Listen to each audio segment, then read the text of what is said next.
Hi there, I'm James Austin Black, and I'm here with... Jonah Jerkins. Yes, and this is Burn After Viewing. Welcome. Welcome. We're here to talk about another movie.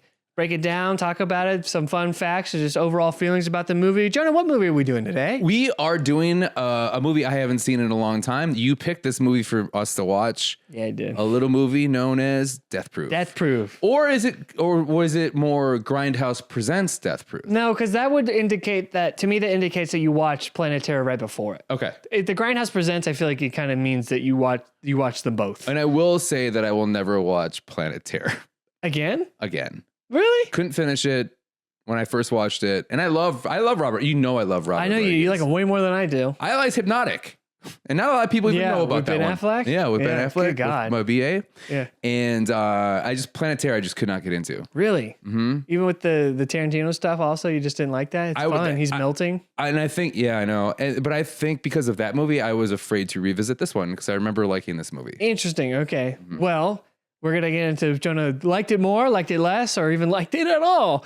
This is a movie I picked. We do a game at the end of every episode about movies called I'm Thinking of a Movie, where we do like a little guessing game, and Jonah gets it within 97 seconds. Immediately knew what it was. Well, mainly because it is my top 100 on Letterboxd. Please go follow my Letterboxd. What's your Letterboxd? At Austin Black. Just look up Austin Black. That's me. I have a very, very curated and I very much nurture it. It's my little baby plant. You guys have dogs. I have my top 100 list of all time of movies of mine. Where is this on your top? This is number 3. This is number 3. This is my third favorite movie of all time. I was not. I think you did mention this on our last podcast. I said fourth. It actually went up. I forgot I moved it up. Really? Yes. It went up after this rewatch? No, I forgot I had it up and I kept it there. Okay. Yeah. I keep forgetting that this is that high because we do go over this list a lot with you off podcast. And then I always forget that you love this one. It shifts up. So even though it's 3 on the list, would you still consider this the best Tarantino? This is, oh no. Okay. To me, I like it because it's the most Tarantino, which we'll get into. That's one of the theses we kind of have we don't really break down the movie scene by scene. We do a little bit, but we mainly have a couple theses and a couple ideas we want to hark on. And then we kind of talk about the movie overall. That's kind of the vibe of what Burn After Viewing is. Yeah. Overall discussion, it's fun. Feelings. Yeah. I think, and we pick a movie for the other person to watch that we think that either they haven't, if we remember correctly, they haven't seen in a while, or maybe they need to revisit, or they need to be shown. Yeah, so if you clicked on this video hoping you would find someone who also loves Death Proof, you're in the right place. Mm-hmm. But if you're here clicking on this video being like, yeah, I have mixed feelings about Death Proof, you might also be in the right place. Right. That's what I'm getting from this. So it is my third favorite movie of all time. We've talked about a lot of top 100s. We did Prometheus, which is also on my top 100. Mm-hmm. We talked about Mission Impossible 3 last week for the underrated movies we die for list. We've mentioned my list quite a bit so far, and I feel like we'll just keep venturing through until I'm out of them, and then I'll have to find other things for you to watch. But you're pretty. I mean, your list is ever growing. Yes, and you do keep up with it pretty well. So that's why I think anybody that is on Letterboxd, please follow Austin. I think you're Wake Up Dead Man just made the top 100. Really, like the 60s right now. I need to watch it again though. But I just love. Oh god, it's so for me. Where is it in the? I want to say Glass Onion, but the Benoit Blanc trilogy. Yeah. It's Knives Out. Wake Up Dead Man, then Glass Onion. I would agree with it. I like Glass Onion, but it's not a whodunit, and it really makes me mad. Yeah, I was disappointed about that too. Yeah, it's great though. It's really good. The story and the idea, but and it's a little too 2020s for me. I think it's going to age like mold. It's even shot like it too. It does feel like a Netflix movie when you look at it. Yeah, but this Wake Up Dead Man looked awesome. I know. It looks incredible. That's what I'm saying. That's why I thought I was a little disappointed in Glass Onion because it did feel like. Yeah. But also this is Glass Onion is the only one I saw not in theaters. Oh, I saw it 3 times in theaters. I really tried to squeeze it in. Okay. Again, because I really like it. I gave it like 4.5. Yeah. But I just wish it was whodunit. I really do. Yeah. I was hoping that was going to bring Edward Norton back. What? Yeah, I love Edward Norton. Oh yeah, but I can imagine bringing someone back that was like the main suspect or the main criminal in a movie. No, not back to the not. Oh, you meant like back the actor? The actor's back. He acts in stuff when he was in that Bob Dylan movie. He got nominated. He's getting nominated for that? Yeah, he was fantastic in that movie. He's so good in that movie. Didn't see it. Not gonna see it.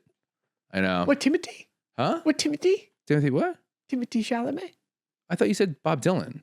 The Bob Dylan movie. Oh, Bob Dylan. I'm sorry. I'm thinking about the fucking Deliver Us from whatever. Oh, or I'm Not There. No, I'm thinking of the Bruce Springsteen movie. Oh, you're thinking of a whole different movie. Yeah. No, Edward Norton's in A Complete Unknown, and he's like as one of Dylan's. That's what I'm saying. That's what I'm saying. He's so good in that movie. Yeah, that's what I'm saying. I'm hoping it was a comeback, and it kind of is because he's kind of back, baby. Yeah, he's always been around though. He's an asshole because he's an asshole. He's gonna pick and choose what he does. I mean, okay, what was a standout role of his since Birdman? Exactly. He tried to direct. Grand Budapest he's good in. He's in a lot of Wes Anderson's, but not as a main role. Yeah. I mean, he tried to direct his movie. That movie flopped. I do want to see that movie, but I don't know. I guess it is Glass Onion. And then Complete Unknown. And then what else has he really been prominent in? Right. That's a great question, Jonah. Mm-hmm. Thank you. That's why we have Jonah, ladies and gentlemen. Jonah Jerkins, everybody. Yeah, I'm here to challenge the status quo. Yeah, but we're here to talk about Quentin Tarantino's 5th movie. Sorry, I had to think about it for a second. Mm-hmm. Death Proof, otherwise known as Quentin Tarantino's Thunderbolt. So, what do you mean by that? Well, in the opening credits, it says for a split second Quentin Tarantino's Thunderbolt, and then it cuts quickly to Death Proof as the title card. Did not even notice that. I might have been writing a note when that happened. Oh, really? I even talked about it earlier with you, and you were like, uh-huh. Mm-hmm. Yeah, I will be honest. I was very confused on what you were talking about, and I was you like, didn't question it. No. You were just like, okay. No, I guess we can get into that when we talk about the vibe. I thought that maybe the gimmick of this movie. I thought maybe it was originally titled Thunderbolt when we were having this discussion. No, in the actual movie. Okay. That's what I was saying. We'll talk about. We had a little bit of discussion off air about the layers I like in this movie. And we'll get into that. And you said you logged in. This is the 9th time you've watched it? Yeah, I was actually going to look how many times I've seen it. Letterboxd will tell me. And, okay, I have it on this. Sorry.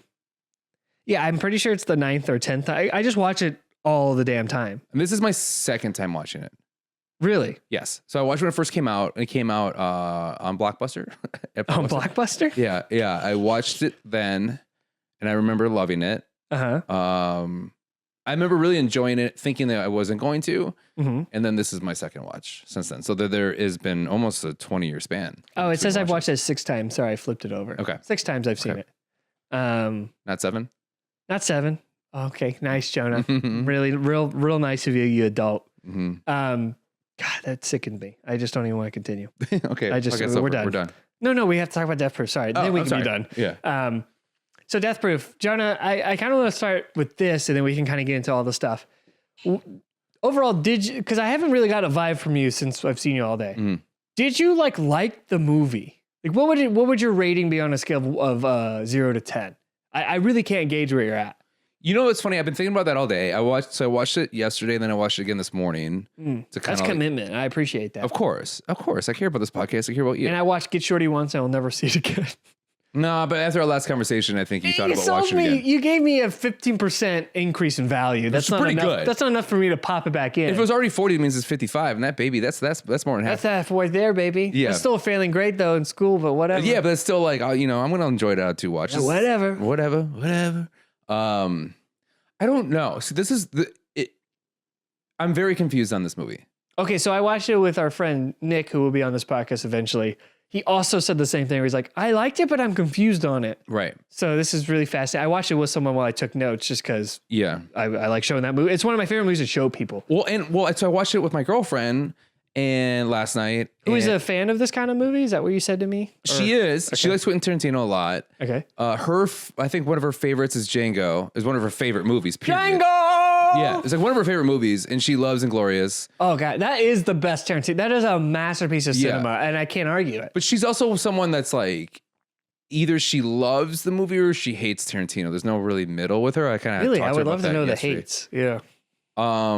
She did not like Once Upon a Time in Hollywood. Okay. I told her I get. Okay. I told her you got to rewatch it because the first time I saw that movie, I didn't like it either, and then I watched it again and I loved it because it's a vibe movie. There's no plot really until the end. Yeah, and I think you gotta watch it once and let yourself be disappointed to then build it back up. Yeah, to realize, oh no, I need to sit here and just let the movie take me. Yeah, and I don't think she is. And she loves the Kill Bill franchise. Oh god, the whole Bloody Fair was so good, Jonah. Did you see it? God, it was so good. I saw it. It was immaculate. Yeah, I want to watch it. Intermission. Oh, I love wish I had intermission. time. Oh, I want to have time for that. Oh, they showed it for a while. I think they just stopped. They showed it for like 2 weeks. And I know. I just couldn't fit. I couldn't fit it in the day because it was a 4.5 hour watch. Yeah, sure. Yeah. I'm a busy boy. I know. Oh, we saw it at 11 at night. Yeah, I know. I would love to do that.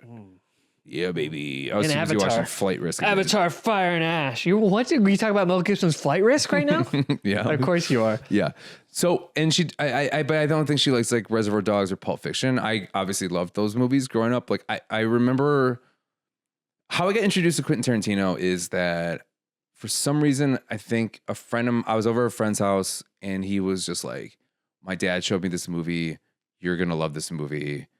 It's a movie called Reservoir Dogs. He showed me, I knew nothing about Reservoir Dogs. And he showed me, and I did love that movie. Yeah. It was great. I loved it too. Yeah. I watched Reservoir Dogs and Pulp Fiction in the same day. Really? And I was like, I used to be a diehard Reservoir Dogs guy, but as I keep rewatching, I like it a little less every time. Okay. So I kind of stopped watching it. Is it because there's no money and there's no belief in Quentin at that time, or because? So like, is it like kind of a quality problem? No, I just think it's like now that he's made Hateful Eight, what's about that? Like there's other options I'd rather just look at. Yeah. Pulp Fiction I haven't watched as much as you would think, but every time I watch it, I'm like, yep, this is fantastic. Yep, I always forget. I have a problem. I like all of his movies, but I have a problem with Jackie Brown. That's the slowest one. We talked about that last week because he wrote he's the same author of the Get Shorty. Yeah. So it's like, but I keep wanting to make that movie work. I really do. I really honestly do.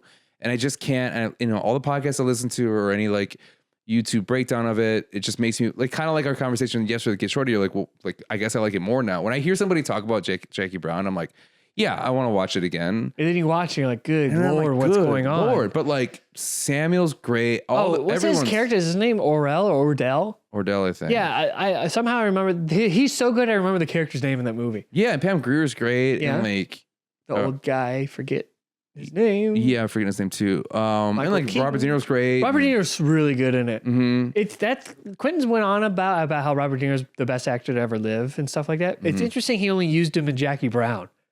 Do you think that that's his problem, or do you think it's more Robert didn't like it. Maybe Bobby well, Leo, I don't know. I feel like Robert would have, if Quentin asked, I'm sure they would have worked it out. But he would have paid Robert his money. But also, I feel like this was during a time when Robert De Niro wasn't like I think he's a little bit of a lull in his career, and I think he likes using like analyze this, analyze that. Yeah, I think he likes using actors when they're kind of in a lull, right? Yeah, but in the 2000s when he was just doing the Fockers, Stardust, and all this other stuff. Weird, Cruel Intentions. Not Cruel Intentions. I'm sorry. Great Expectations. Where would you use them though? I know Tarantino's movies are all perfectly casted. I just can't imagine where anyone would be. Yeah. So. Yeah. I guess my assumption is that no, there's been no opportunity. Okay, so I think that's a good transition to go back to your original question. Like, I think this movie's perfectly casted. I watched this movie. I'm like, especially the first half with that group of girls. I'm like, everyone here should be famous, and like I did like a little bit of a deep dive on those girls, and like they just really haven't done anything since then. Absolutely nothing. And I would argue that like Rosario Dawson is kind of the weakest part of the movie. Yeah, but she's the most famous person that came out of that movie. Yes, exactly. It's weird, right? That's my point. Yeah. Right? But like, I'm sure some people are like, oh, it's around that time and she was really beautiful, but all the girls are gorgeous in it too. Yeah, well, Mary Elizabeth Winston is actually kind of famous. She does a lot of stuff. She's a cheerleader in the movie. Yeah. She's in a lot of stuff now. I would say her and Rosario, but Rosario I think is more of a name than Mary. Yeah, and then at the time, who's the girl from Scream? I'm forgetting her name. I wrote it down, but my iPad Sydney? died. Like the main girl? No. Marilyn Manson's ex-girlfriend. Oh God, I don't know. The blonde girl in the first. Rose McGowan. Rose McGowan. Yeah. Yeah, I mean, she's pretty famous at the she's probably the most famous, other than Kurt Russell, probably the most famous in that. Yeah. She's had a bit of a career though. Yeah, but I think she's crazy now, right? Like she went bald and like got on like some. Marilyn Manson, I think of the wrong really person. Her. Oh, sorry. Yeah. So maybe don't bring that up. I'm sorry. I didn't know. Dude, all the Tarantino things is perfectly casted. The dialogue I think is great. The fucking soundtrack. It's amazing. It's the best one. It's the best one. It's the best one. Good God. He does a genre, like he does like the chase movie genre, and he does one of the best chase scenes I've ever seen. Yeah. It's incredible. Casually, yeah. Yeah, and it's like there's so many parts to it I really loved, but then the middle is just such a slog.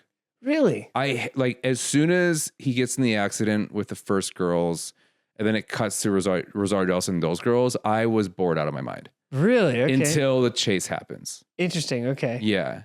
I just did not care for them at all. I mean, the scene and also Kurt Russell is so magnetic. Oh God, he's so good, isn't he? He's so good. Do you know who originally was supposed to do that? No. Then they had to back out because their agent screwed him over. Who? Their agent was holding them out for money, being like, "We can get more money." And the actor wanted to do it, and Tarantino was like, "Please, I want him." And the agent kept being like, "We can hold out for more money." And eventually got to the point where it's like, "No, I'm making a low budget movie now." Right. It's 30 million is low budget, but like lower budget than Kill Bill. So no, I can't do it. So I had to go with Kurt Russell. It was Mickey Rourke. I think I can see why that choice was made. I don't think Mickey Rourke would have made me care about the character like Kurt Russell did. But I think Mickey Rourke would have done the dialogue really good. He would have done it really good, but I would say real creepy vibe. I think he would have brought too.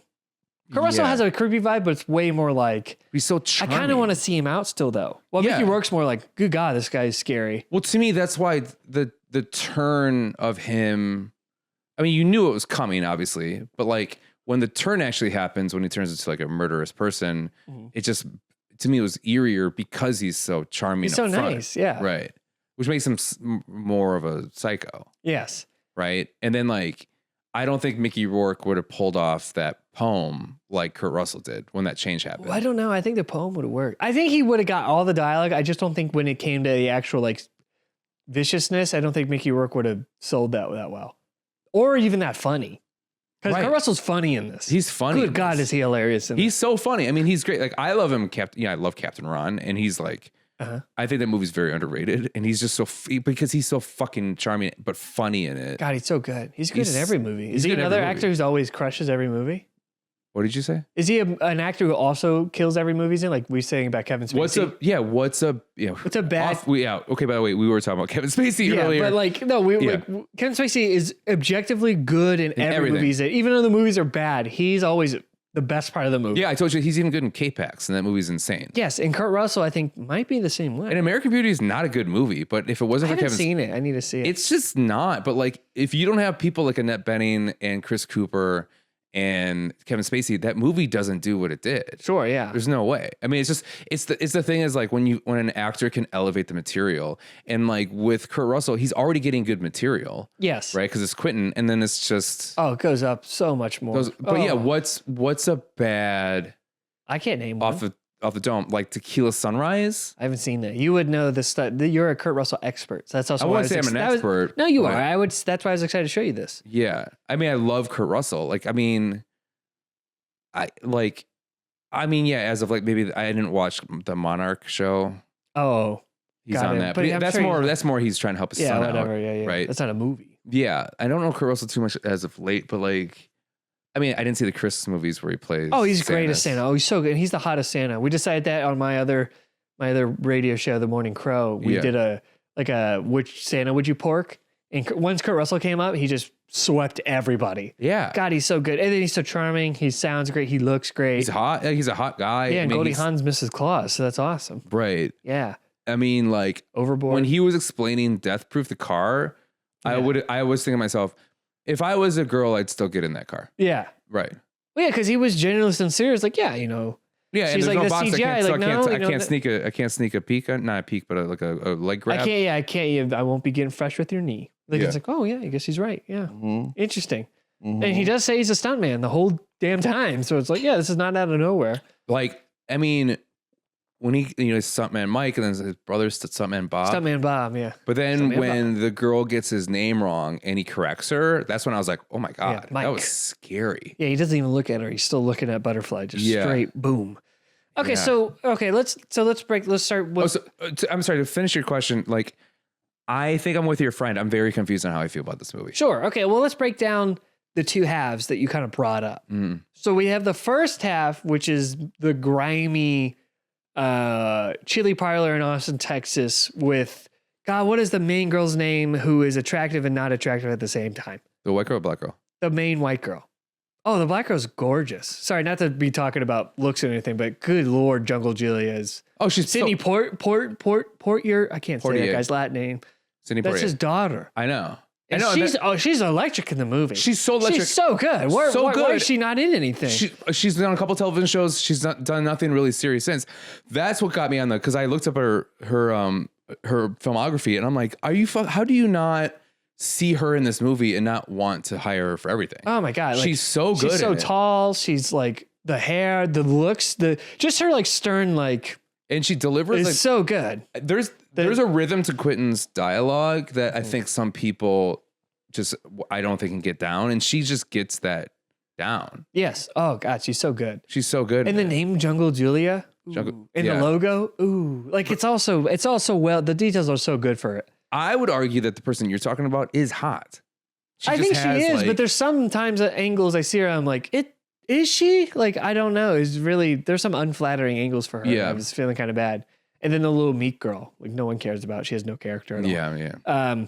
And then Eli Roth and company. That was crazy. And Dominic DeCoco. It's two of the Inglourious Bastards are the buddies in this. So Eli Roth, I was like, holy shit. I didn't, because that was like, when I saw that, I didn't know who Eli Roth was. Uh-huh. You know, but you always forget, like, God, directors can be hot looking. What's going on there? Oh, he's a good looking guy. He looked great as the Bear Jew. Yeah, he looked great. He looks so good. Yeah. He looks great. That's 2 years later. Masters of Horror or whatever the show is he is on. Oh, okay. Yeah. But yeah, Eli Roth is in it. And you know what? Eli Roth, I'm sorry, bud, you're a better actor than you are a director. Like, just stick to acting. Oh, he's a good actor. I like his acting. Stick to acting. I mean, I like Thanksgiving, but it's, stupid. But he makes some fun movies, though. Yeah. He's basically Robert Rodriguez, but lighter. Not lighter. No, I mean, like a light version of Robert. Like, Are you saying lighter because he's white? No, I'm saying like if I want to see a Robert Rodriguez movie, but I'm out of Robert Rodriguez movies, I'll take he's like the off-brand like version. Yes, the off-brand Robert in terms of Eli. Okay, because I say his movies are darker. Yes, but I'm saying like they have a similar like fun and ooh, that is like okay. But I get why those three are friends. Yes, I understand that. But yeah, we get the first half where it's the grimy stuff like that, and then we get the second half, which is the which I like better. I like the first but for better. Different reasons than you. With a great cast with like Mary Elizabeth Winston, Rosario Dawson. Oh, the girl's name is Kim. I can't remember. She's in like 911 Lodestar and stuff now. Mm-hmm. And then we get Zoe Bell. Mm-hmm. Who's great. Oh, who is so good in the movie. It's ridiculous. She was casted originally just to like be casted. And she thought she was just being a stunt person. And he's like, no, you have a speaking role. We're going to get you a stunt person for these things. And she's like, no, I am a stunt person. I refuse to do this. So thank God. Yeah, I read that too. Because like where Quentin was like, no, stuff where like your face isn't shown just to protect you. She goes, no, I'm doing it. Yeah, just do it. Uh-huh. Oh my God. Great choice in that also. Right. But an immaculate cast. So you said you liked the first half better. I was enthralled with the first half. Why were you enthralled with it? I thought like the whole like what's going on with these girls and what's their backstory going on. The introduction of like I thought Rose McGowan was great in it. I thought like Kurt Russell was really because you actually get to really see Kurt Russell cook. You know, he's another good. Look at you. You're so young. I'm so young. You did 6'7" and you said cook. Cook's been used for years, my guy. I'm sorry. I was trying to compliment you. I thought you were making fun of me. No, I'm complimenting. Or I thought you were like, oh, because of Backdraft, and I was like, yeah, I guess because of Backdraft. We haven't seen Backdraft. I can't talk about it yet. But like, I don't know. I just thought he was like, I just really, really enjoy. I like the bar scene. Oh, that's a real place. I almost went there in Austin. Really? Yeah, I really wanted to. Yeah. And so was Guero's. I didn't know that. That's a real place too. Okay. The first place to go to. And like, here's my problem with the movie. Well, so Austin, I had my notes out and Austin read my notes, so he already knows what I'm going to talk about. But like I get what he was doing, but the gimmick of like, oh, this was a screw up, like that bullshit it was annoying. But aesthetically, the way he shot it was great. I did like, and I know it's just like a plate that you put over, but like, you know, the fake scratches in the film and like the what? Keep going. It wasn't a plate. It was not fake. No. Okay. That's even better. That's probably why I liked it because it felt real. Yeah. And then like, you know, like the burn mark, you know, I'm doing the, if you're visually watching me right now, I'm doing the Fight Club burn thing. Yeah. Like that I really liked. I liked the graininess of it. I liked the color coding of it. Mm-hmm. And I really enjoyed it. And when it switched to the second story and then it all got clear and like modernized, I hated that. Okay. But I hated the fake, like, cut, they're here, they're not here, like, they fucked up this word, they screwed this thing up, like that, because it felt forced. I hated. So if they get rid of that, but then keep aesthetically the same thing, I thought the movie would have been lights out. What? There's not even that many in there. But he front loads it so much. Sure, and yeah. then he gets rid of it, and then he gives it. If you're gonna do, you know who did it right? There is a movie called Do Bro Massacre Party 3. Yes, and like they did it right because they kept it like that the whole time. So like, okay, and it felt like a choice and not a gimmick. Okay, so this is what I wanted to talk to you about, because the gimmick of the movie is that it's a B movie you would have seen in some dingy kind of almost illegal theater, or like a drive-in back in the 70s or whatever. So that's the gimmick. So like, yes, he filmed it on film and then actually scratched it and dusted it manually. And I like that effect. That looked great. Yeah. And then, so yes, okay, I can understand you maybe not liking when a line is repeated, like when they're first sitting down for margaritas, the girl comes in and it keeps skipping to different stuff. And also the girls go in the bathroom and then it cuts to the thing, and I'm like, what was going on there? What? Which one? The girl, the first scene we see is a girl like who has to really go to the bathroom. She's holding her crotch. Yeah. And then it just cuts to the movie. Yes. And I was like, so like, what's going on there? Yeah. So I like that personally because so to me, the reason I like this movie, and I was kind of talking to you about it, is that there's a narrative within the narrative. Mm-hmm. So there's the narrative we're seeing on screen of this slasher guy, serial killer guy killing people with his car. But there's also a story behind the camera, and I'm not talking about behind the scenes, like real behind the scenes with the, real Rosario Dawson and stuff. I'm talking behind the scenes of the movie being made. So there's 3 layers. There's our reality. There's the reality of this movie being a movie being made. And then, actually there's 4 realities. I'm sorry. Let's back this up. It's Inceptionist. There's the reality of us watching it. Then there's the reality of within Tarantino's cinematic universe, this movie is a movie, like Kill Bill, and we'll talk about that. Then within that movie that is for a movie for his people, there's a movie being made by people who are behind the camera of the movie being made, and we're watching that movie. So we're watching it through 2 other planes of world. So this brings up a good point, because you saw my note on this, and that's, I think, sparked this conversation, right? Which is when Quentin gets introduced in the movie as the character that he's playing. Warden. Which is also the same name as Samuel Jackson's character in Hateful Eight. Right. And here's the thing with that, is that I find him to be good in From Dusk Till Dawn. I liked him in Reservoir Dogs. Little Nicky. I liked him in, I love the movie Desperado. I thought he's great. I thought he's great in Desperado. When I watched this, I was like... Muppets Wizard of Oz. Yeah. He's fantastic in that. Go ahead. But when I watched this, I wrote down like, this is Quentin's worst job acting. It feels like it's clearly a director trying to force himself in the movie. And then I was like, was that a choice? Oh, it has to be. Okay. Yes. Because again, he's so bad in this movie, it sticks out. The movie is called Quentin Tarantino's Thunderbolt before it's then turned into Death Proof. Because apparently back in the day, they used to just retitle movies that way. Theaters would just go out of their way to retitle a movie they were given. Like they would just cut it. They would try to cut it out and put their own title plate in there. Okay. So that's what this was kind of replicating. So we're introduced to the idea that Quentin Tarantino exists in this movie universe for this movie universe he's made. So we've already skipped ahead to the 3rd world. Okay. So then we have to presume, based on the credits, it's written and directed by Quentin Tarantino. Also, the only movie to be director photographied by Quentin Tarantino also. Oh, wow. Which I think is awesome. Yeah, that's cool. It's really cool. And then he's an actor in it. So that actor playing Quentin Tarantino is Quentin Tarantino in this world of this world he's made for us to watch in our world. Okay. I think I might be putting more thought into it than he did, and that's okay. I think you might be too, but do you see what I'm saying? Yes, I do. So yes, he is so as with a lot of exploitation films back in the day, the director would be in the movie 100%, and they of course would cast him as like a cool bartender or cool this or and like that. the guy that gets the girl. So him coming down and getting a girl on his lap, being like, let's take some shots, and I could just picture the director be like, no, we're gonna do real shots. It'll be fun. Like, I think that bad acting and that his weird accent, he's got a weird accent. He kisses the girls. Back hair. Oh God, it's horrible. He's with this group, but he's clearly like 15 years older. Yeah, it has to be. The slick back hair is is the tell for me where I was like, oh, this is a choice. My friend Nick was watching it, and there's a shot where Kurt Russell trying to explain what movies he was in, and it's Tarantino with like these girls around his arm and Rose McGowan watching, and Nick went, "These are the ugliest group of people I've ever seen in my life." And then when Tarantino got up and left, he went, "Oh, Never, they're not that bad. Never mind. Tarantino's really making them look bad.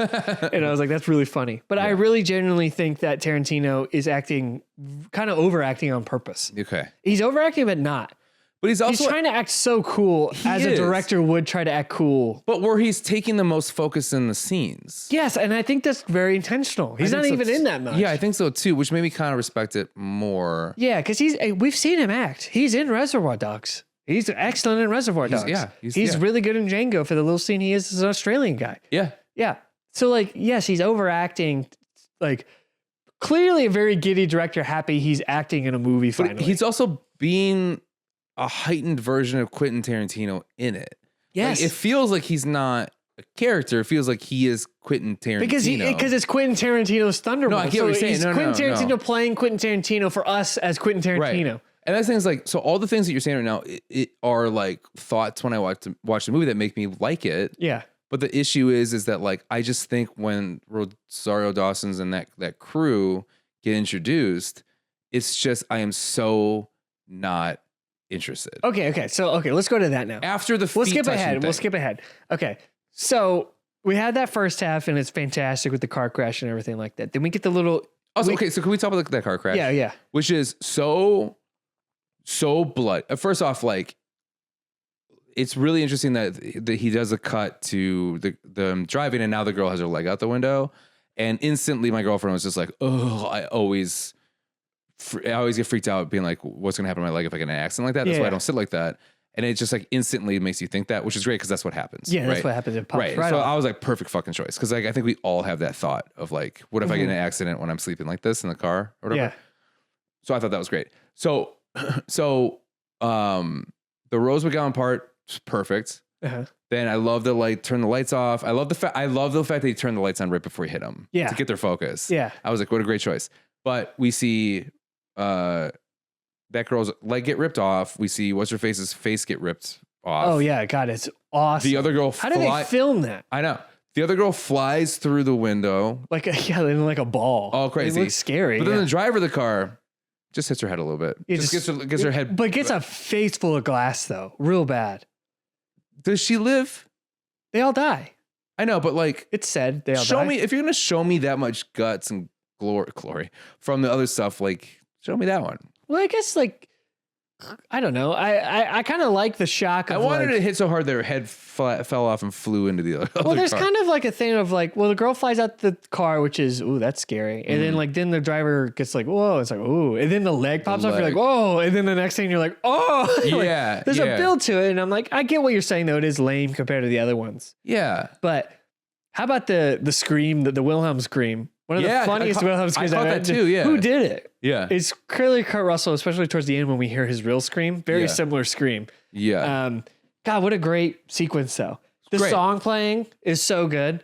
Yeah, with the car coming, the don't, and just the car, motor with the car with the music is so good. Soundtrack's so great. It's so funny because with the stripping song, I never would have thought to put that song. Yeah. Oh, I never would have thought to put that song on. And like the song, the second it happened, like my girlfriend loved that song. I'm like, you even know about the song? And like, I know that song, but like I never, probably subconsciously because of the movie, but I don't remember that scene at all. And it's just like, it's such a perfect song for that dance. Yes, it's so good. But it's not a sexy song. No. So it's like, you never would think. And that's how great he is with pairing music to his movies. God, he's so good. And that's because of his trusty jukebox, Amy, which is in the movie. Oh, that's his real juice box. Interesting. If you see it scrolling, you can see the Chuck Berry song they dance to in Pulp Fiction. You Never Can Tell. That's in there. You see a bunch of songs that he's had in Pulp Fiction stuff on there. That's his like real handwriting and his real. Oh, that's cool. I like that. Apparently, he had a custom made rig bring it to the set so it could be in the bar. Really? Yeah. Oh, that's so this cool. is real music in there, and that's how he kind of. I guess that's how he.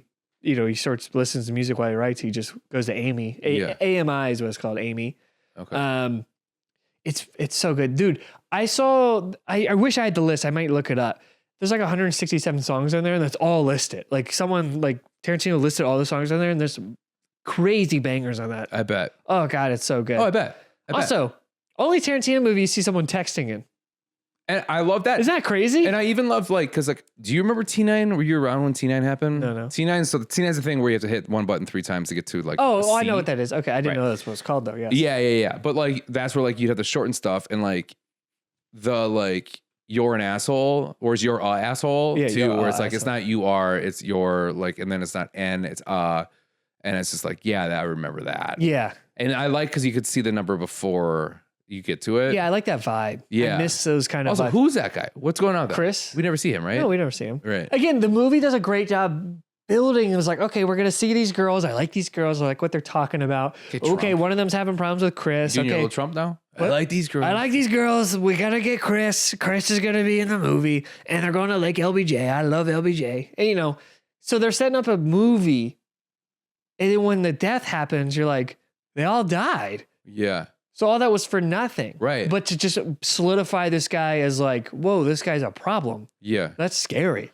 Well, so you and I live in Chicago. Yeah. One of the best, if you're into improv comedy, one of the best duos who ever sees TJ and Dave, right? Okay. TJ Jaganowski and Dave Pasquale. And they have a documentary called Trust Us, This Is All Made Up.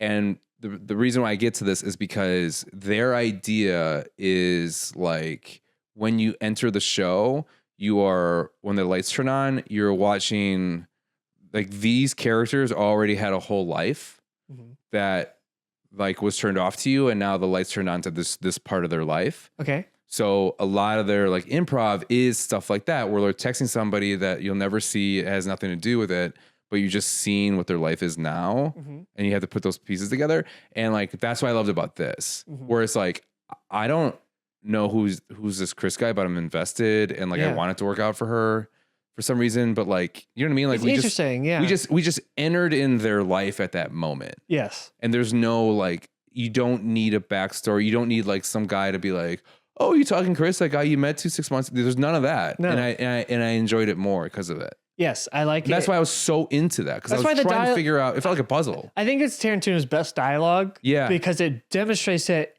there doesn't need to be like any kind of thing. It's just people, like the girls talk in the car about like weed, and then the girls date and stuff. It's so fascinating. And I like the jumping around in that. We'll talk about the inconsistencies. I'm really excited to talk about that. But their dialogue is so good. But I argue the second half has the best dialogue because they're so good. I mean, I just don't think it's delivered as well for some reason. I don't know why. I watched it again this morning, and I really wanted to like give that a better shot. All the quotes are in the second half of the movie for me. Really? From not Kurt Russell, yes. Okay. Kurt Russell has them throughout the movie, but the second, I say all the time, moo motherfucker moo. I like when they're driving past the cows, moo motherfucker. It's so funny. Yeah. This is. I'm trying to figure out how to get to this because I want to talk about this. Okay. So as we said, we're just gonna go into it. We established that it's Quentin Tarantino's Thunderbolt, and then it gets changed to Death Proof. That's the first problem. Second problem is the film's all scratched to hell. Third thing is the inconsistency of the shots. We just get jump shots of the same. Like one of the best ones is that there's a wide of them driving past the billboard, and then it just cuts, and it's literally like they kept the camera in the same spot, didn't move it, and like, okay, bring in another car. And then the other car. And Mike, right. Yeah, and the other car comes. I hated that. Really? I think that's kind of charming because it tells me like, it tells me what's happening behind the camera from the second world. It's charming, but it just didn't feel, it felt deliberate and not, I guess the problem is like, for the listeners, I guess you don't know me well enough. Like, I love bad. He's an idiot. I am. Well, first off, everybody knows I'm an idiot. They can hear me talk. I love bad movies. Okay. I love bad movies. Sure. And one of the reasons why I love bad movies is because you can feel the sincerity that the person that directed it really thought they were making a good movie. Right. And the problem is, you get somebody like a Tommy Wiseau, or you get like the guy that made Birdemic, and also think they get this huge like following for how bad the movie is, and then some financier comes and like, hey, we're gonna make a sequel to this, and we want it to be bad. So then you watch the sequel, and then you can feel them doing it on purpose. No, I get you. And this is why I didn't like it, because it reminded me of that. But you're just fucking wrong. Gunshot. Yeah, one of us died. But who did I shoot? You or myself? Okay, so I think, here's my explanation. I think that scene, particularly with the two cars, is cut for time. I think it's supposed to be the same shot, where for the car 5-second time.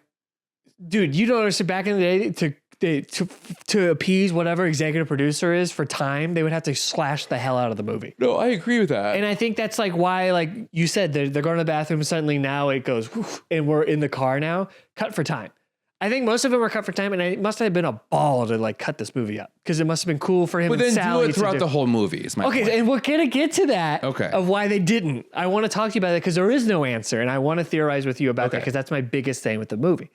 So I like the cut for time stuff. I like when they like make out and then they're back in suddenly, and like people are kind of spawning around and stuff because it is interesting to see from the movies Tarantino what in his mind things should be cut and we don't need to see. Right. Like the lap dance ends early and we're back outside and we're leaving now. So I didn't mind that. You know, I thought that was good, but there was clearly something that happened because it was cut weird. Right. Like clearly they cut stuff out.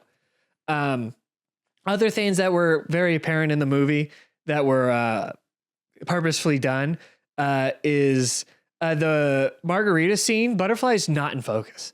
The background is in focus. Mm-hmm. So the whole time she's just not in focus, but it's not noticeable because the movie's so bad looking. You can't notice it that well unless you like really look at the screen. That's why I say it's that's fun. That makes sense. I like that. Yeah. That's a fun little, like, again, as Tarantino is in this world and in real life, the director of photography in it.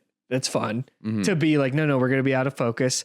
There's in the rain shot when they're talking about making out, you could see the sprinklers shooting the water. Oh, I didn't know. You just see them in the background just spraying water up. Nick pointed that out to me and I like looked at him like, I never noticed that. Yeah. They just blatantly like, yeah, they're in there. And I'm like, that's fun. That's fun. And there's one more. Oh, there's no guys in the lap dance. When the lap dance happens, the guys are gone. And and there's like, where did all the guys go? Where did everyone leave? Like none of the girls are inside watching the lap dance either. It's really odd. I did like that the people listening to the song were clearly didn't know what song it was going to be, and they're offbeat too. Yeah, the Converse girl is just going. Yeah, I like that. It's really funny. See, these are choices I like because they're aesthetically pleasing and they don't feel forced. Yes. So just the cutting. Some of those cuts were like it was clearly a jolting fuck up. Yeah. To me, is like that felt forced. Yeah, but I also get your idea that it is front loaded, but I also think if you were cutting anything, it'd be the stuff in the front. You don't want to cut anything with Stepman Mike in there. But okay, so that group gets killed, and then it feels like a whole different movie starts. So is that on purpose? Is that like the whole like is this real life and we were watching the movie before? Like, is that a movie Stuntman Mike was in? So yes, let's get into this now. Okay. So then we cut to Lebanon, Texas, which we'll go back to the sheriffs. We're gonna have to, please don't let me forget the sheriffs. Oh, so excited. They're immaculate. I forgot because I love that guy because I loved him in From Dusk Till Dawn. And Michael Parks, yeah. Yeah. We'll get back. Kill Bill too, right? Yeah, because it's the same two guys. Oh, is it? They're the same officers because it establishes because Kill Bill is a movie in his universe. Because the theory is that Mia Wallace is playing the bride in that. Oh, I don't know if that's true. He's never confirmed that, but the idea that it is a movie in his universe is a confirmed thing because it has the R feature presentation thing and it has those two cops. And then this one starts with the R feature presentation and it has those two cops in it again, which greatest scene ever. And we'll go back to it, but let's go ahead now to Lebanon, Tennessee. So the movie's in black and white, but is certainly more clear. And then suddenly it switches 10 minutes into the scene to color and we stay this the whole time. So what do you think happened? Because clearly we've been introduced to the idea of the second world, which is the camera crew filming Thunderbolt or Death Proof. So what happened between the first half and the second half? What is your idea? There's no answer. I just want to know your thoughts. What's your thought? I have no idea. My thought is that it was originally a short film because like they would just have movies about like a slasher and be like, ooh, isn't this cool? And that a couple years later, someone saw it and financed more of the movie. Okay. And so they got better cameras. And Kurt Russell looks a little older. That's why he's got like stubble and stuff. He doesn't look the same. He looks a little bit older. Yeah. And they were able to get a nice, like clean film camera that's not all messed up. I'm talking like 10 years later, maybe. Well, I think are they using more updated phones then? Yeah, that's another good question. I don't know. So that's a good point. So maybe the phones, maybe it isn't 10 years later and it can't be then. So I still think to me, the idea is that they showed that and then they got more money and that's why the cameras are better.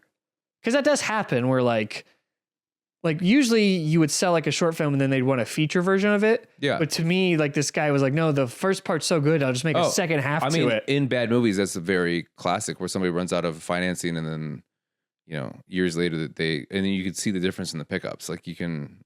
Yeah. So that happens a lot. So I know that I've seen those movies so much where you're like, that's a new shot. That's it. Because also people are aged differently. Yeah, it would be fun if they're sprinkled in it, but like, there's clearly a reason it's split in half, and they're basically the same story, but just with different endings. Yeah, like they have a conversation in the car. Most slashers are like that. When you see the first kill, the second kill, it's kind of the same thing. I know, but like this is like the whole movie's two things. So it's like girls in the car talking, girls eating at a bar talking about what they're gonna do, girls doing what they do. Stuntman Mike. Mm-hmm. Like it's the same 4 beats, and they're interesting how they parallel each other. But isn't that they're like just Psycho, so different. Basically? Psycho? Yeah. No, Psycho has the guy investigating it also. This is all based on Vince Vaughn's Psycho. Because I've not seen the old one, shot for the first which one. is so good. Yeah. I think it's excellent. Very underrated. The sister, it has different things, but yes, it's kind of similar. But this is like parallel, like so exactly parallel. It's like very noticeable. It's like, I just want to know what was going through the head of Tarantino writing this thing. Yeah. Of like, it's gonna look like it really bizarre to me. Yeah. Like, was he tired of his own gimmick and then switched? That can't be it. He would have kept that whole gimmick. So there's a reason to switch. And why is it black and white for 10 minutes and goes to color? Well, okay. So sorry to bring this up, but like, I mean, that's how, I'm forgetting his name, but Zack wrote. Zack Snyder? No, that wrote Barbarian. Oh, he was bored, and that's why the movie keeps switching, because he was like, "Oh, I was just bored, so I wrote a different." Yeah, part. but like Tarantino doesn't do that. He's very meticulous with it, and like especially a movie that's about a genre movie he was obsessed with, like because he's a movie. You know, Once Upon a Time in Hollywood's like his masterpiece of like movies. Well, this one's like a great demonstration of like movies. I've seen movies. And you don't know these references, but I know these references. Yeah, I'm sure every inconsistency and everything. He could be like, oh, that was in the 1972 movie I saw. Yeah. I saw in the Beverly Theater. Okay, dude. Okay. No, just picture, man. Yeah, just picture, man. Yeah. Okay. Yeah. Okay. Yeah. I will say I walked out of this movie thinking to myself, I do need to watch Vanishing Point. Oh, yeah, I need to also. There was like 3 references in there. Oh, there's so many. And the chase scene has so many references to other racing movies. Yeah, I bet. But I just want to know what the thought process was like. To me, in World, they either ran out of money and had to wait to raise money, or someone gave them money to finish the movie. Yeah, I don't know. But then instead of finishing the movie, they kind of reshot the movie with the original director's vision. Like to me, the director of the first part was like, "Oh man, I really wish this car thing could be like longer. It could be more extravagant." Evil Dead, the Evil Dead 2. Yes. Okay. Oh, that's a good way to put it. Like, See, but I don't know. And he's never. I've scoured for an answer. I don't think anyone's asked him. Because no one cared about the movie enough to ask him about it. Like, why? Because to me, it's like, did they not have enough money to color the first 10 minutes, so they just took the L? I was like when it went to color, I was kind of upset because I was just like, I really like that look at the black and white. Yeah, the grayish black and white. Like, it just looked like it wasn't colored, which is kind of a cool vibe. Yeah. But then it is colored, and I'm like, and I like it because it then becomes a normal movie, but and it's still shot on film, but it's really nice film suddenly. Yeah. I just want to know the in story of like. Yeah, it's good. I like which one was filmed first then? Are we seeing it backwards? Did they film? It has to be. Did they film the second half first, and then they're like, "Oh God, we ran out of money," so for the whole first half? No, I think it has to be the other way, right? It has to be like, this is what brought us the amount of money to finish it. Yeah, because Kurt Russell looks older. He looks older. But he is supposed to be older because he has to heal from his other accident. Yeah, it's 14. Also, by the way, what a way to kill people where you put yourself in danger. Like, well, yeah, it's the perfect crime. Yeah, but like, we can talk about his crime. You want to talk about his crime? Yeah, sure. Okay, so which is brilliant because the whole time you just think, oh, this movie's being charming. It's Tarantino being great with details and dialogue. But no, it's actually important stuff. So he doesn't drink. Right. That's step one. He drinks club soda and he builds his virgin pina colada, which they kind of make that be like, oh, that's a quirky, fun character trait. No, it's like important to the investigation. Right. He doesn't drink. He doesn't offer her a ride. He just slides his keys and says, your chair awaits. And makes it a point to say that later, too. Yes, and makes it a point to say, I didn't ask you. I mean, genius. What was another? Help me out here with this investigation. Oh, he's got the... the girls are all doing weed and stuff. And he knows that because he was outside. Drinking, too. He was outside with them while they were smoking weed and drinking. Right. I mean, they order a whole round of wild turkey. Yes, exactly. Right. Yes. He's witnessing everything. We know he's paying attention because he knows all about Rose McGowan's character already, Pam, and all this other stuff. And then his car is set up to perfectly protect him, but also not protect the girl. But then he has the bartender vouching that the girl wanted to get in the car. She very voluntarily got in the car.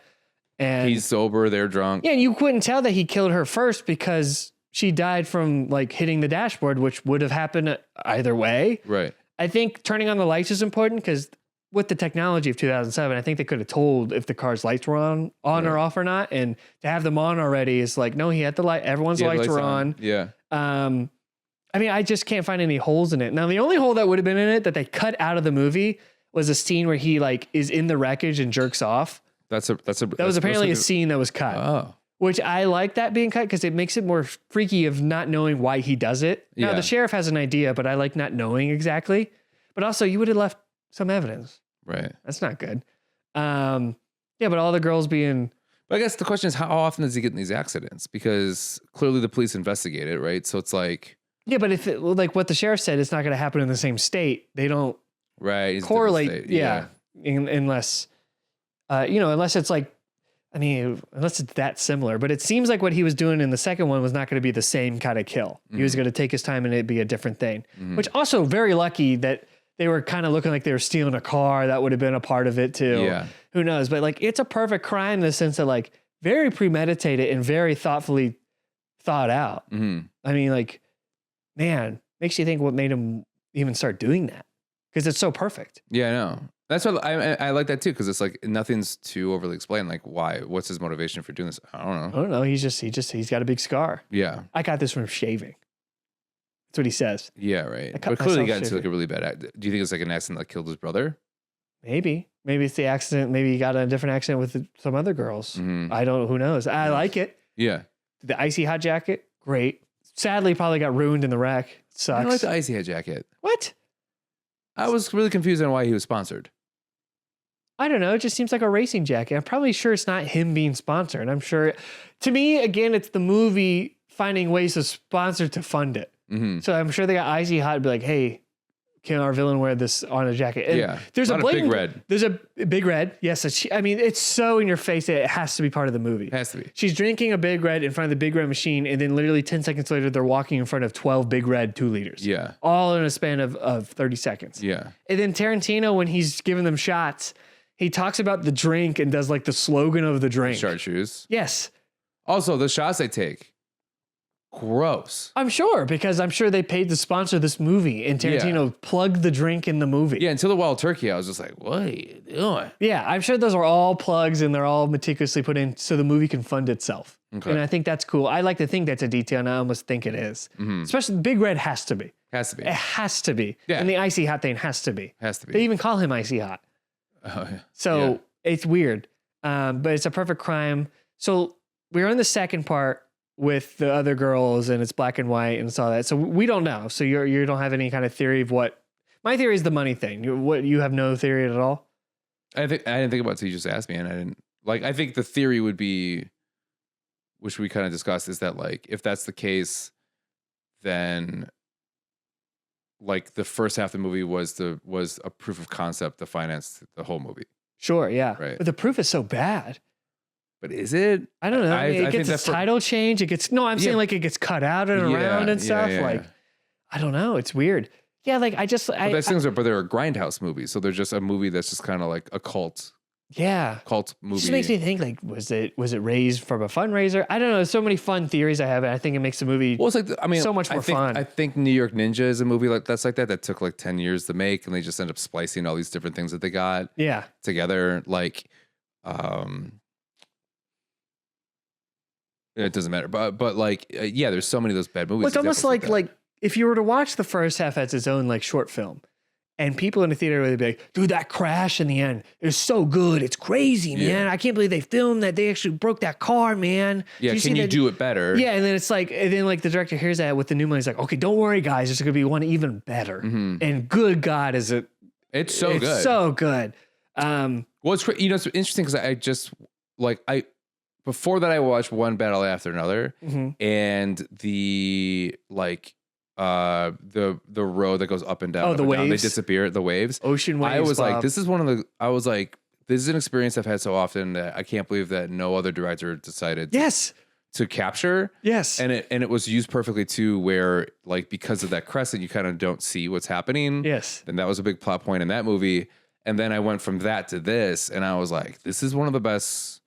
Like everyone's like Ronin, and I'm like, this is better than that. Oh my God. Death Proof has the best car stuff. What car chase is better than that? None, Jonah. Right. Zero. It is 20 minutes or whatever of pure awesomeness. And it feels real and not sped up. And it's well, yeah, because Zoe Bell's on the car just flinging about. Yeah. Good God. And then the guy driving the car for the camera also doing crazy stuff. Mm-hmm. Kurt Russell's driving the car. Yeah. You clearly see him. There's a shot of like through the windshield where Zoe Bell's hanging on. You see Kurt Russell clear as day just doing like a circle around them. Mm-hmm. And I'm like, good Lord.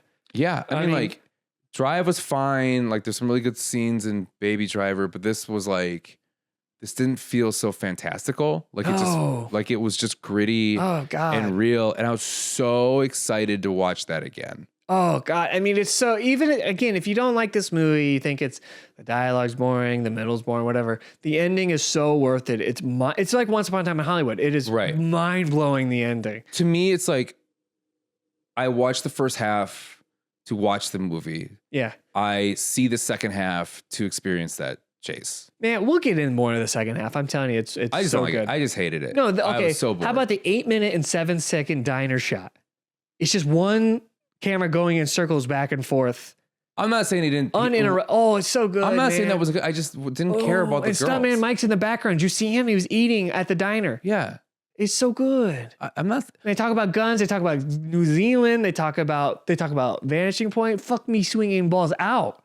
They have so many good lines in that, dude. Mm-hmm. I think it's better than the first margarita scene. Disagree. What? Yeah. Name me 2 lines in the margarita scene. Couldn't name me. I didn't write down any lines, and my this movie's iPad broke. Hey, you want to hear? Here's another fun fact. Here's the big fun fact I was saving. Okay. Tarantino thought the wordplay in the movie was so good, he mailed the script to Bob Dylan. Really? Yeah, and Bob Dylan, of course, didn't say anything back. Right. Based on maybe he did, we don't know. Send me a script. But he said he sent it to Bob Dylan because he thought Bob Dylan would find the wordplay fun and clever, which it is. It is. There's rhyming in it randomly, and it's fun.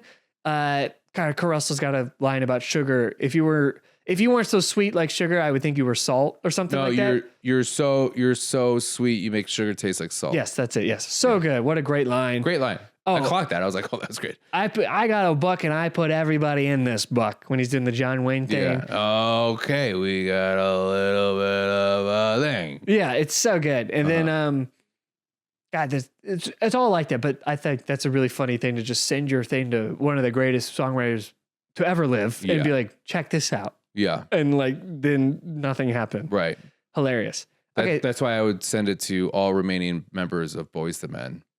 If you wrote a script, just any script. It has nothing to do with it. Yeah.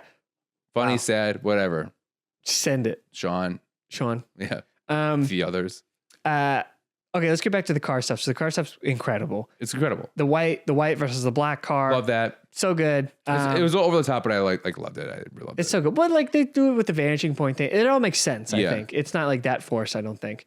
He doesn't have a skull in his car. I noticed that. Yeah. Got his car's less scary. Yeah. My friend Nick kept harping on the fact that the girl was like, he was like, do I frighten you? And she's like, and he's like, is it my scar? And she goes, no, it's your car. Yeah. And then my friend Nick kept being like, oh my God, a scary car. Like, and so every time he sees a car, he's like, oh my God, that car's so scary. Yeah. And I'm like, that is funny. And it makes me think that he also thought of that. So he took the skull of his car when he rebuilt it. I'm like, that's really funny. But he still has the duck on it. I did like the feet. I mean, there's so much fucking feet, but I liked the. It's so feet. It's so Tarantino. Well, he throws the keys. And he's like, are these my keys? Like afterwards. And where did I put my key? Oh, there they are. Yeah. Only Kurt Russell could pull that off. Yeah. When he's like licking the. Yeah. And the girl's like sleeping and not realizing. It was crazy. I like that the feet actually is played into it, that the main guy's just into them.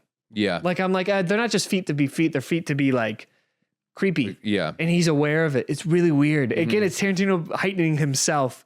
He's so self-aware and putting himself in a self-aware role that he's putting more feet in, more needle drops in, more old movie references in than ever before. That's why I think it's the most Tarantino movie ever Tarantino'd. Do you think this is the most blank check he's ever gotten? No. You know, I think he restrained himself. In this movie he did? Yeah. Okay. Well, it's what's like the movie where he didn't restrain himself? Kill Bill. It's 4 hours and 31 minutes long. True. That they had to split it up. Yeah. And then like he paid for some anime. And no, it's not. It's Kill Bill, then Death Proof. That's what I'm saying. Kill Bill's before that. Yeah. Yeah. Well, this is the classic. So I'm saying like, but that ended up working. Yeah. So then they gave him a blank check for this to do whatever he wants. He's like, oh, dude. Well, they gave him a blank check after Pulp Fiction, I believe. Yeah. For Jackie Brown. Yeah. But true. Like Kill Bill is so like, yeah, I guess so. But also it was with Robert Rodriguez. And it's like these two really, at that time, they're at their peaks. Yeah. Yeah, let's do it. I don't know. I mean, 30 million, he could have done way more. True. He could have done 100 million like Kill Bill and done even more. But no, I think he purposely restrained himself. I mean, he could have paid for Mickey Rourke like he wanted. Yeah. But I think he restrained himself to help better fit the vibe of like, no, let's like, we want to keep it a low budget, you know, because it is a low budget movie. I don't want to force it that much in my mind. So, but the car stuff, no expense paid. How about when the little motorcycle guy goes flying into the wall? No expense paid? Yeah. I don't think you're saying that right. How does John Hammond say it? He goes, what does he say? Oh no, people are yelling at us right now. Spared no expense. Spared no expense. That's it. Sorry. That's what I meant. Yes. Yeah. No expense paid. Well, yeah, they spared He goes, you know, I built up so many bills. I ain't paying them though. I ain't paying those bills. Yeah. I ain't paying those. I ain't paying it. No expense paid, son. I like, well, because the second half also demonstrates that they have so much more money because they just have random stuff in it. Like the motorcycle guy just slamming into a wall. Yeah. And just cool. Like didn't need that. Totally almost killed a guy just for a like literally a millisecond scene. Mm-hmm. And just all the car stuff. It's like they're like, let's film as much as we can, just shove it all in the movie. Yeah. And it's awesome. Yeah. But I think that helps add to like the vibe of like the behind the scenes of this movie being made. You know, no matter what I felt with the movie, I was so on board with the ride of it, where like that girl's like, I want to do the thing that I do, and then she goes on top of the like on the hood with the belts, and I'm like, that's cool. That's what people do. That's what normal. You know, Australians are weird, and they're just New Zealanders are weird, and that's their thing that they do, and that's fine. And Zoe Bell rocks. She rocks. She's so good in it. She's so good at delivering the lines and everything like that. Mm-hmm. When she comes to the car and goes, whew. That was a close one. Yeah. Like totally unfazed by the fact someone tried to kill them. Yeah. Dude, and then the guitar riff needle drop when they all three agree, let's go chase him down. Yeah. Is so good. And that leads to the best scene in the movie. Is it where Kurt Russell pulls off to the side and tries to put alcohol in his thing, and his acting is out of this world hilarious. When he's going, why? Like, what do you mean why? Yeah. Like, what do you mean why? What does he say before he puts alcohol in his wound? He's like, you can do it. Do it. You're going to do it. Do it. You're going to do it. I think you're going to do it. Yeah. He's just screaming, do it. Yeah. Do it. And then he puts it and goes, ah. His scream is the funniest scream I've ever heard. Well, that's the thing. He thinks he's a badass, but really he's a pussy. So he's not a good stuntman then. Oh, no. Like, he's wailing the whole time. God, it's so funny. Just him chugging, be like, it's so, and then the funniest shot is for a guy that doesn't drink, he has alcohol pretty ready. Yes. Well, yeah, it's premeditated. Okay. He does drink. You know, that murder was once he realized he can't kill them, it's drinking time. But when he starts to drink, and then it cuts to the rearview mirror of them coming, and it cuts back to him doing a spit take into the mirror, and then it smashes into the car. That's the best edited sequence I've ever seen in my life. Yeah. It is the funniest thing. Like, I show that scene to people, and that immediately makes them go, I want to watch that movie. Mm-hmm. I'm like, I can see that. Because then it leads into the crazy chase. They're going through boats. They're jumping over. Oh, they're on the highway. Pedestrians are getting knocked out like it's NASCAR. It's so good. Yeah. Like, no, it looks like NASCAR where they're like, and then they spin totally out. It's so good. I guess I wouldn't love that so much if I wasn't bored out of my fucking mind right before. No, Jonah. I get the choice then. Maybe that's a choice. Is it because it's women? I love the first half. That's all. I'm just kidding. I'm just trying to out you. I don't understand. I like the stunt girls. I like their story. I like the story about The Rock with his mushy lips and the one girl dating the director, and he fucked another girl on her birthday. Yeah. But yet got her a gift. Like, there's so many like little fun things where she packs a gun on her. Again, that's like given in like a casual way, and then they talk about home defense and stuff, and that kind of reveals more about the girl's stance. But then it comes back, the gun comes back without even seeing it. Yeah, I don't know why I like this. Yes, because I get it, because it's kind of anthology-ish, where like you stop, you're at such a good high, then you stop, and then you restart. Because again, it's the same movie. You then go back down and restart and have to build back up. Yeah. So I understand that roller coaster of like, yeah, it's kind of startling to have to like build back up in the same way also. Back up to like a huge grand thing that happens with Stuntman Mike. I understand. I'm not downing. I'm not dissing that. Thank you. I'm just saying maybe you're a little lower intelligence. No, That also makes sense. No, I think it's fabulous and I get it. I think maybe the farm part's a little too long where they're like debating with each other, like, or like Zoe Bell's like, bitch, get busy. You know, back cracking stuff. And then like, then they had to convince Rosario. Then Rosario's like, well, let me convince this guy. Like, it's like, there's so many layers. That's the part that I hate the most. That could have been cut down, I think. Yeah. That's the only argument I would make. There's a bird in here. Is that my shirt? No, there's a bird in here. There's not a bird. Jonah has a pet bird. 20 degrees outside. Oh, sorry. Okay. I got excited that there was a bird. Did you hear it? It's a bird. Sorry, I am hearing something. That's crazy. Is it when I talk? No. Okay. At first, every time I talked, it would go. Sorry, if no one's hearing this, there's like a bird chirping somewhere. Yeah, there's like a chirp sound. I think he's got baby birds in his wall. Congratulations. I don't think I have baby birds in my Congratulations, Jonah. Yay. They just hatched. Yeah. Yay. Name them Stuntman Mike and Stuntman Bob. Yeah. Anyway, incredible. How about the ending? What are your thoughts on the ending when they dude, and he's hanging out the window? Yeah. What are your thoughts? Go ahead. Sorry. I mean, I loved the punch scene. Oh, good. Yes. Which I loved so much. And I loved how long it took. And I loved that each punch, like he still led into the other one. He can still take all the punches. Yeah, it's like wrestling. Yeah. I loved all of it. And then it just ends. Yeah. Dude, every time besides Nick, every time I've showed someone that movie and it said the end, people like my other friend Eamon, who we'll have on here, he cackled because it's just as out of nowhere. Like, I loved it. Yeah. It's so funny. And then it cuts to the Tarantino thing and it cuts back and they kill him. Yeah. In case you were wondering, like it's so extra and so good.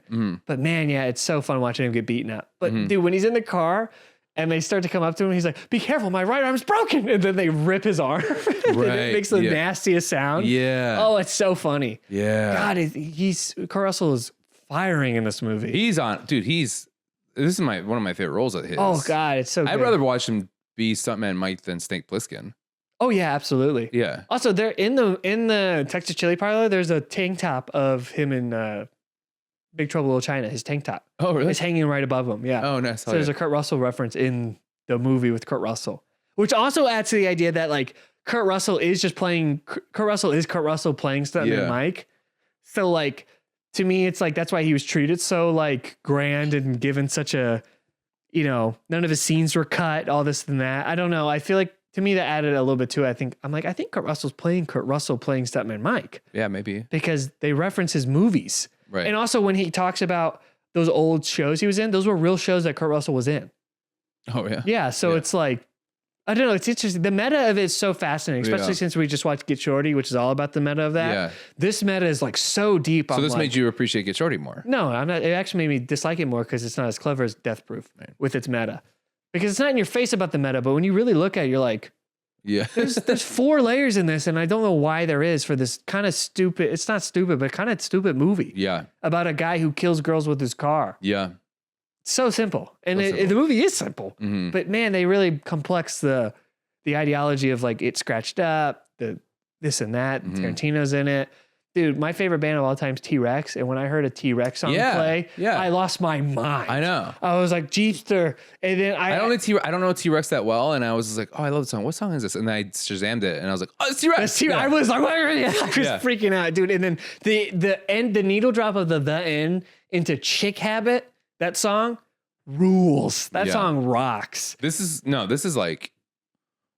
is its probably best soundtrack. I have the vinyl and it's like 3 colors. It's really? Red, black, and white. Oh, it's so I crank that on often because you hear the motor of the car before every song. Yeah, I didn't even think about buying that. That's a good. I'm gonna buy that tonight. You should. I think I have the Inglourious Basterds one and it's blood splattered.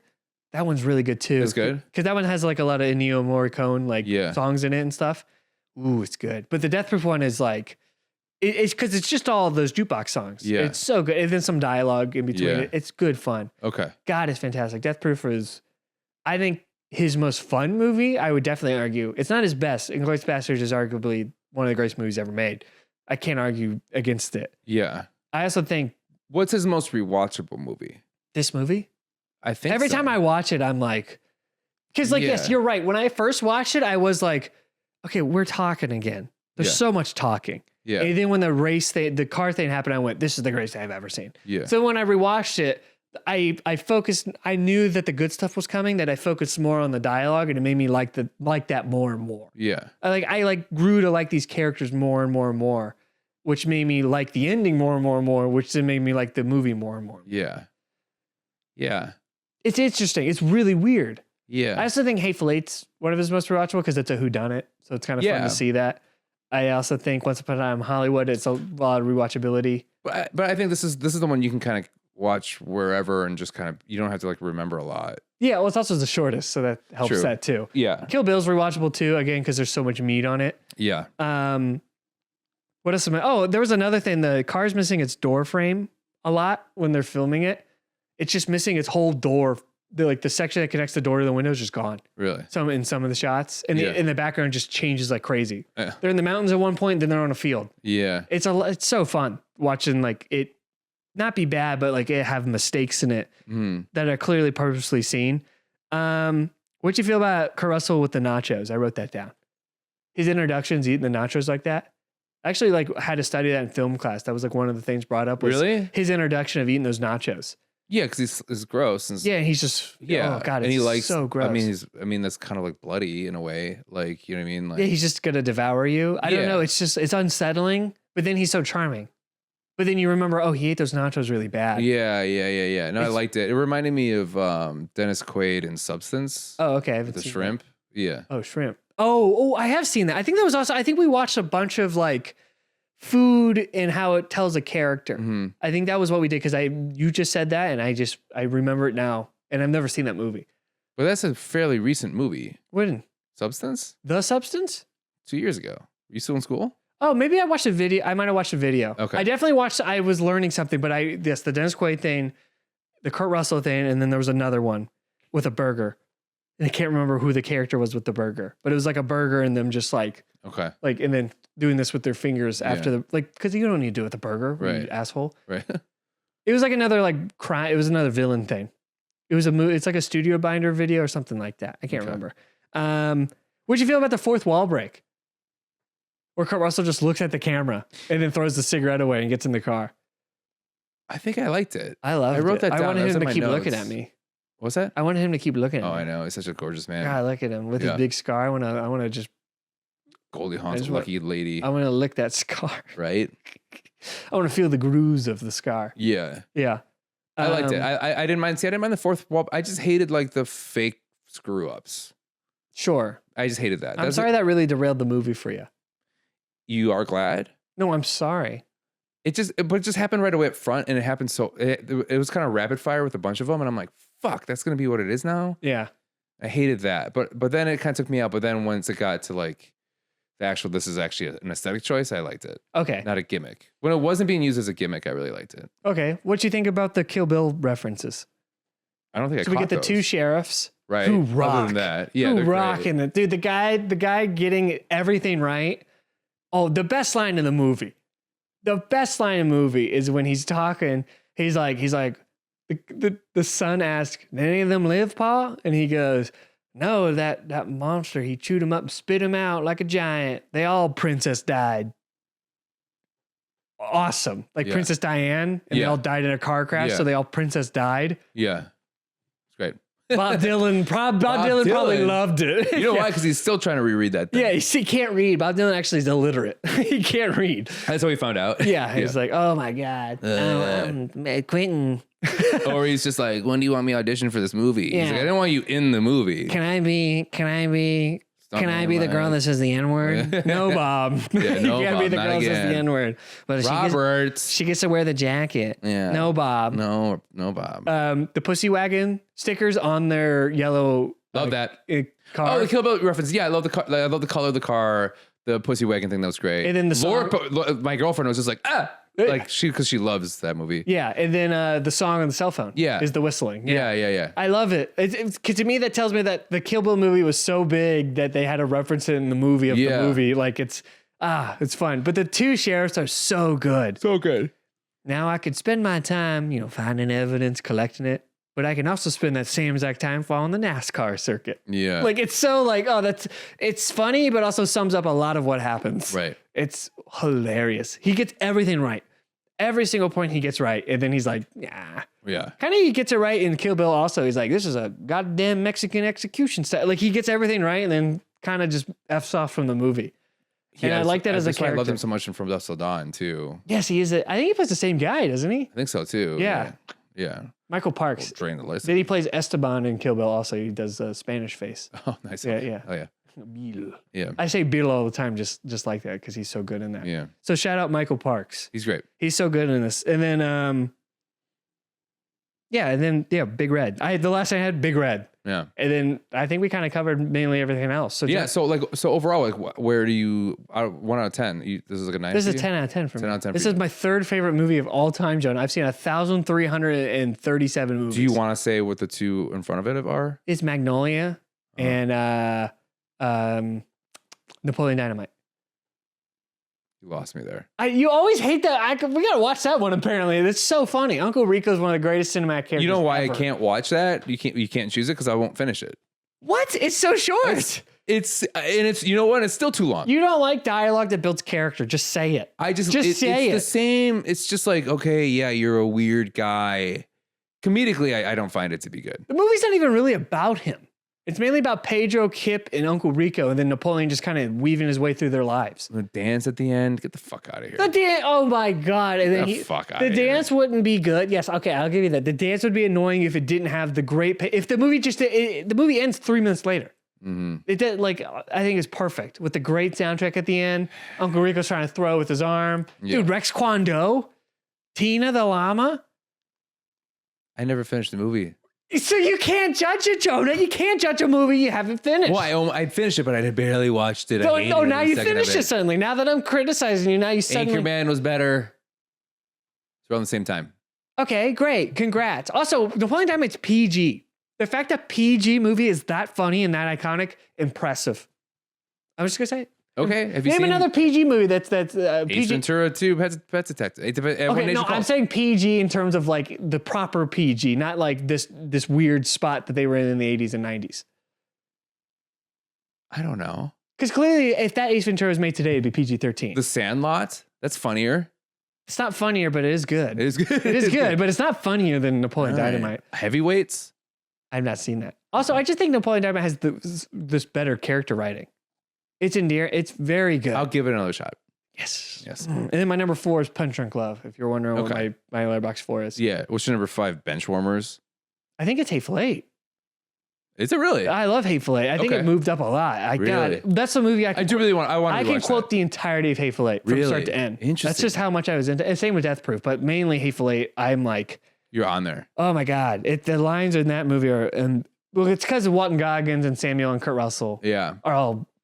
I was like, stick with Kurt Russell for the rest of your career, please. Oh, it's so good. Yeah. And Samuel, Walton Goggins should be in every Tarantino movie. So good Lord. I'll say that after our talk and watching it, I still think, even though I do hate the middle, I still think this is like one of my favorite Tarantinos. Yeah, I think people should not dismiss it because Tarantino dismisses it. I know he said in like the Hollywood Reporter Roundtable that he hates it and that like it's his like worst movie and he knows it and he kind of dismisses it.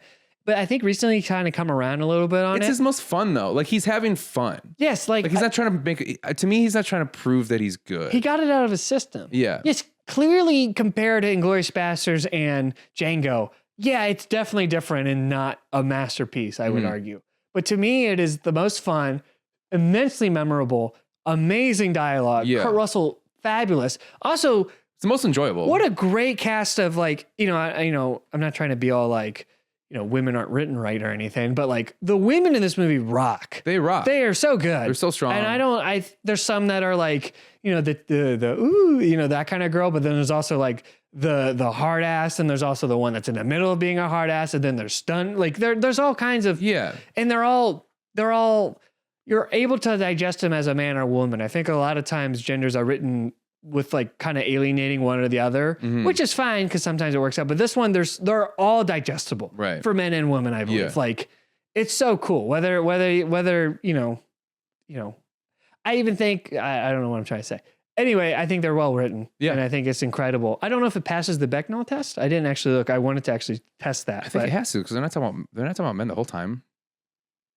I guess so. They talk about weed, but that involves a guy, and the diner scene.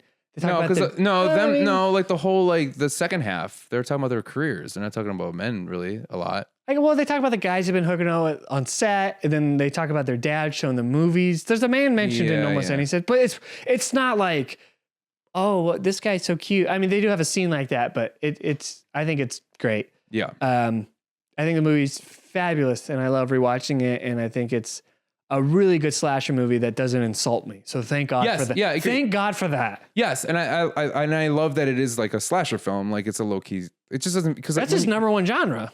Yeah, because when you think about it, you don't think slasher. I think no, but like somebody Mike is like he's got the name, he's got a look, he's got a weapon, like he fits that all. And it's just so clever. I'm really happy that you made me watch it because I really enjoyed it. And the soundtrack's so good though. The soundtrack's so fucking good. I'm gonna buy that. I'm for sure gonna buy the. The vinyl's so pretty. I saw it in a store, like in a Barnes and Nobles. Really? Like, why are they selling this? And I bought it immediately. Yeah, it's the best purchase. Yeah, ever. I didn't even think that's so good. So good. So that was Death Proof, Jonah. Thanks for watching Death Proof. Thank you. I had fun talking to you about it, kind of theorizing. And I had a great time too. Yeah. I think just like Get Shorty, like it made me happier about it. Like, hopefully. Yeah, I couldn't sell you that much on it because like preference wise, yes, I understand why you don't like the cuts and stuff, but like I like it.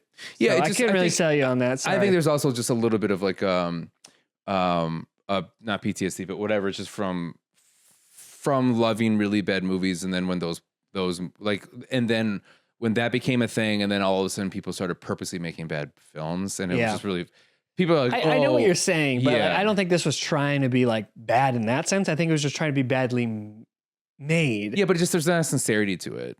Because Quentin Tarantino's so good that even when he does it well. You know what I mean? Like, yeah, exactly. Yeah. So I see what you're saying, but I think it has a little bit of like sincerity because I think he knows what he's doing because he's seen so many of those movies. Right. I think he's one of the few who can do it.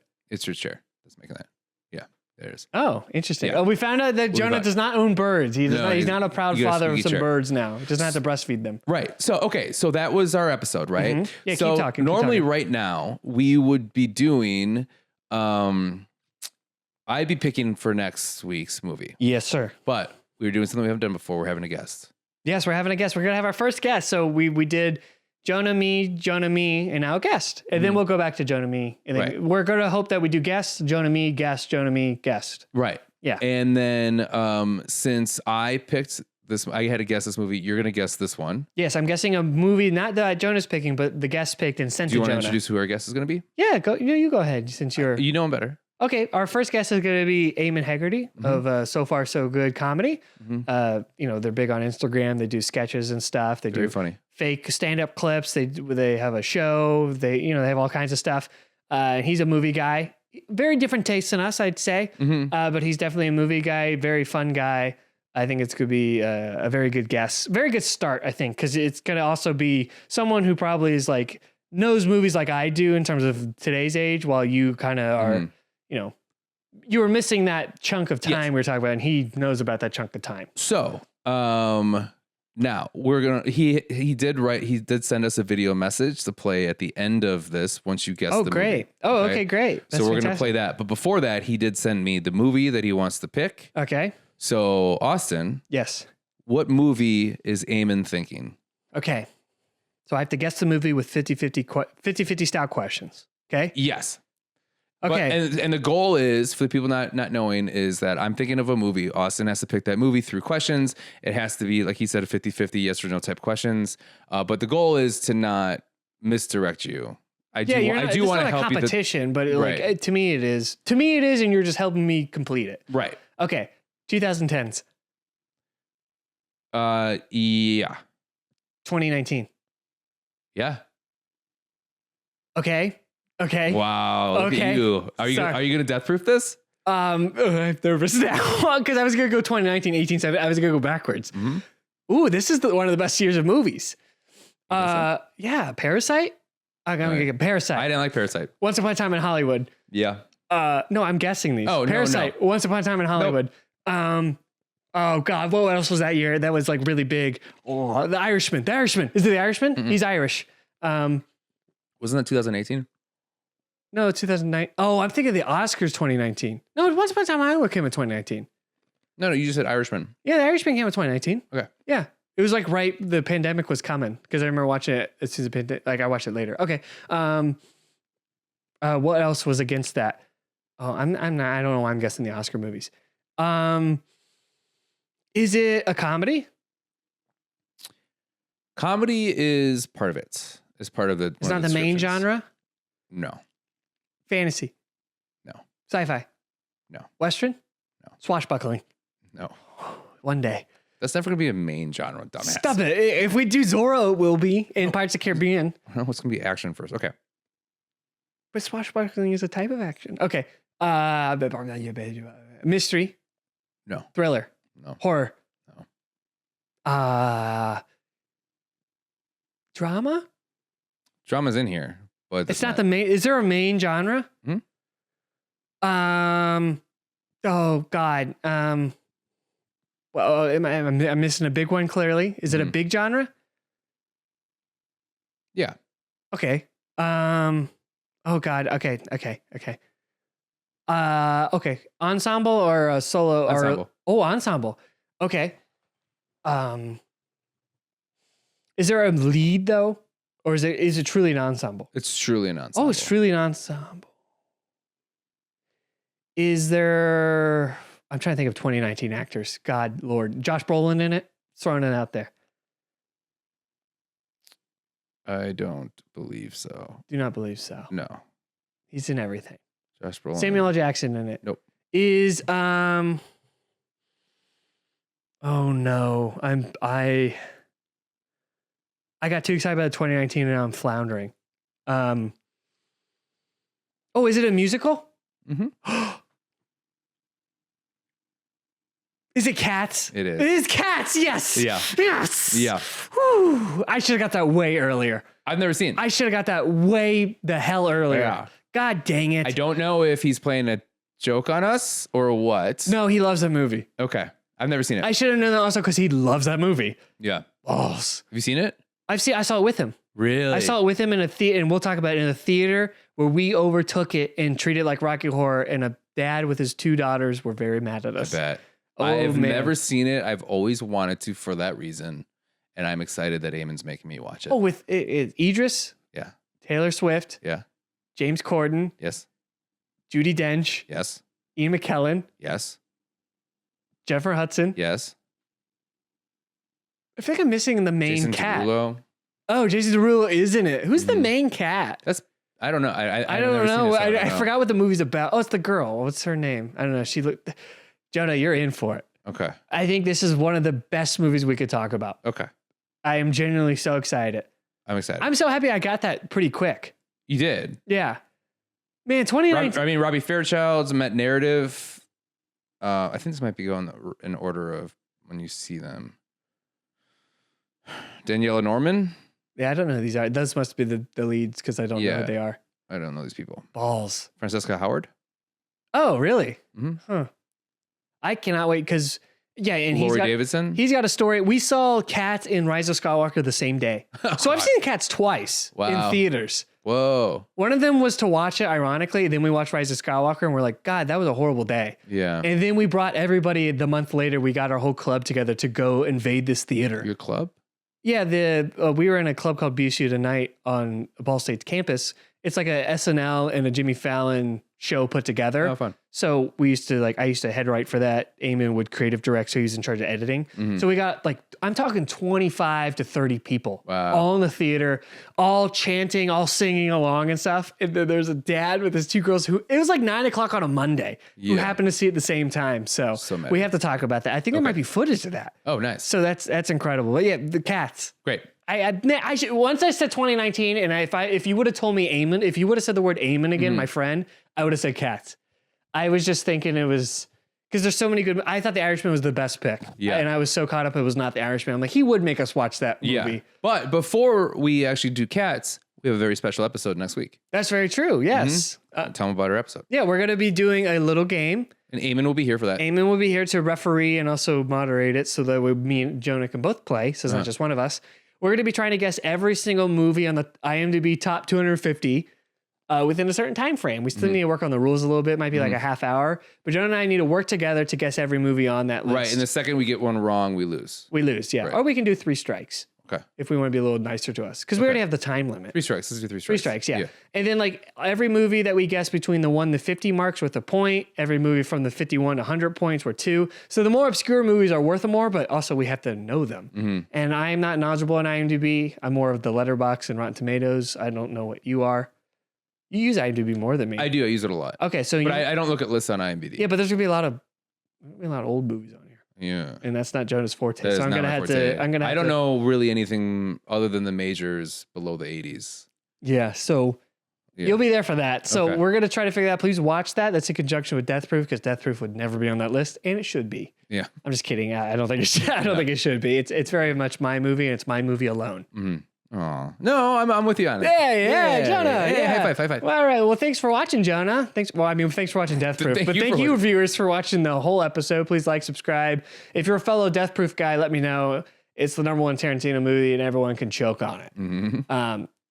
It's my favorite of his, but he has better movies. But please follow us for more. Please tune into the top 250 IMDb, and then the week after that will be Cats.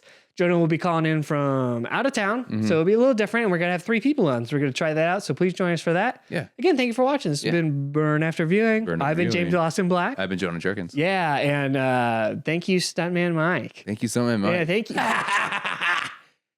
That's my Kurt Russell laugh. Is it close? You got it. No, do his sneeze. Oh, yeah, I didn't like that. What was that? What was that? That was like... What the fuck? Yeah. It was really scary, though. It was scary. It was scary. Yeah. Oh, he's so good. He's such a good actor. All right.